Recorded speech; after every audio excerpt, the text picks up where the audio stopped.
Hello everyone, welcome back to my channel, and today I will teach you some important concepts of decision model so that you can make good decisions by the help of Excel and by actually streamlining all the alternatives you have and by making the objective function.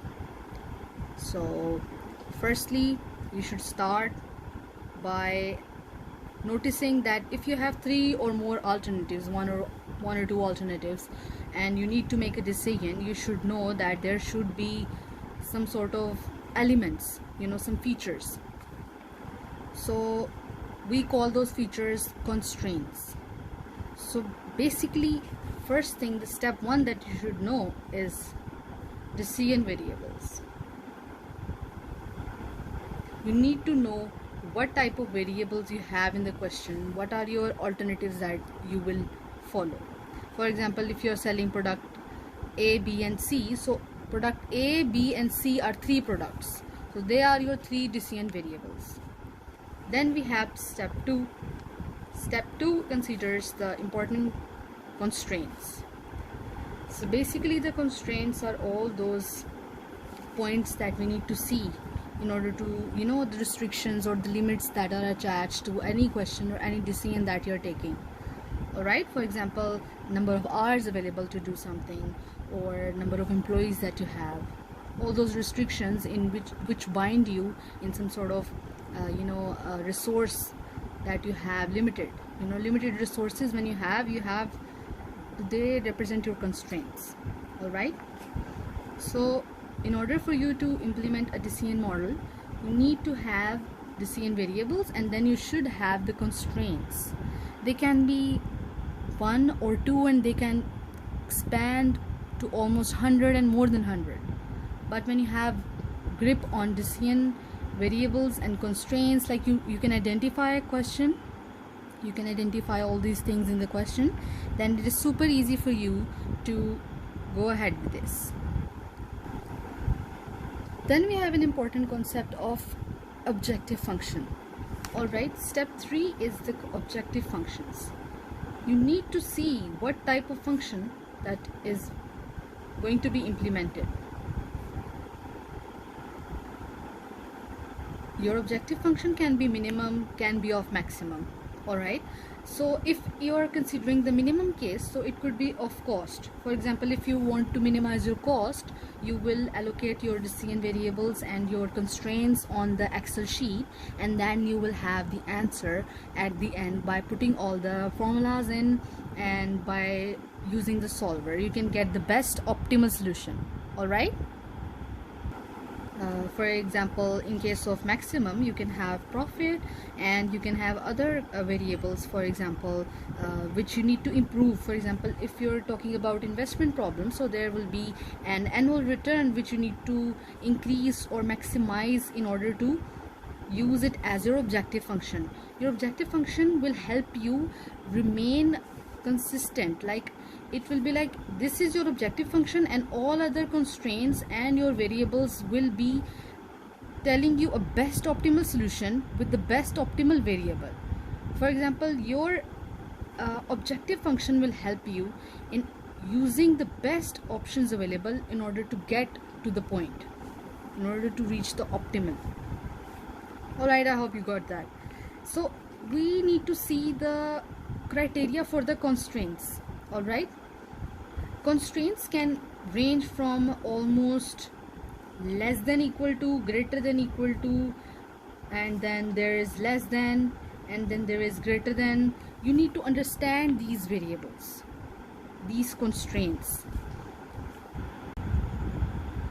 So we need to see that if you're talking about less than case of constraint, if a constraint is having a less than or almost in the question, it indicates that you should use a less than equal and less than sign.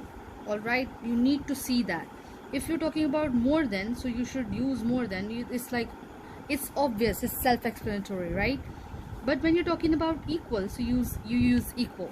But if you're talking about between, so you need to use twice. Like, you need to use the minimum constraint and the maximum constraint. For example, between 20 and 30, it means that it should be greater than 20 and it should be less than 30. So you will use two constraints. Constraint 1 will be the minimum extreme, and then constraint 2 would be your maximum extreme. So these extreme values will be added into the solver. You would add these into the solver so that you can have the proper function. All right, so there is important thing in which you will see in many questions, which is at least. For example, at least 300 hours are available for something, so it means that it should be greater than equal to, means you cannot go beyond this. The thing should have at least this. It can go beyond that, but it should have at least this. All right, for example, we say that we should have at least 150 hours of workers. It can go beyond it, but it cannot be less than that, right? So it should be greater than equal to. And in another case, we have no more than. In a no more than constraint, what you have is, it means less than equal to. It's very opposite to what it says. You see, when you're talking about no more than 50 curtain, it means that you cannot have more than 50. You should have less than or equal to 50. All right, you cannot exceed more than 50. All right, in a simple language, if we talk about at least and no more than, for most of my friends will be from Urdu speakers from Pakistan, so they will be having some difficulty here. So you can also grab a tip from me. It is like, you could say it as कम से कम इतना होना चाहिए और इससे ज़्यादा नहीं हो सकता, इससे ज़्यादा नहीं हो सकता. This will help you in order to get it pinned by your head. Like you can just grab it instantly, that this is the technique that you will not forget. So we can have so many constraints. For example, price constraint, and then brand constraint, the color size, or talking about location, or we can talk about the non-negativity constraint. This is a very important constraint. All right, non-negativity constraint explains that no answer should be in minus. All right, non-negativity constraint makes sure that your answer should not be of any negative points. For example, minus 0.5 or minus 7 or minus 1. These kind of answers will automatically be removed by your solver if you tick the non-negativity constraint or you add non-negativity constraint. Non-negativity constraint is more like this. You put 1, 2, 3 variables. For example, this is variable 1, variable 2, variable 3. So you put all these variables like that, and they should be greater than or equal to 0. All right, it should not be negative. It should be in plus, and it should be greater than or equal to 0. This will be your non-negativity constraint. That is by default like this. You will put it in all the questions of your decision variables, decision model, I mean. So you should not forget it, because if you forget this, your answer may be pointed out to -1 and stuff, and you will not like it. Alright, so you guys, I have something really interesting for you now. Now that you have got the grip of constraints, the important thing that you should not forget is that there is a left hand side and then there is a right hand side on the Excel sheet. Left hand side and right hand side both are equally important, because this is where you would put your formula. This is your formula bracket. You will put your formula here, but this right hand side is where you will put the restricted points or resources that are listed in the question. For example, you cannot go beyond 1.4160 resources. For example, hours, consider it hours. So you cannot go beyond these hours. This is your limit.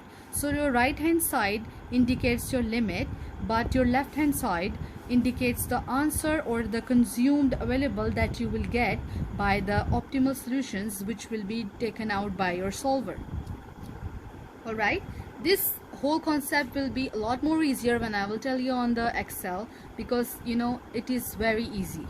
If you once get the grip of how it works, it is very easy on Excel. Okay, so I will tell you another important concept lastly in order to bind this up so that you cannot forget that while doing it on Excel.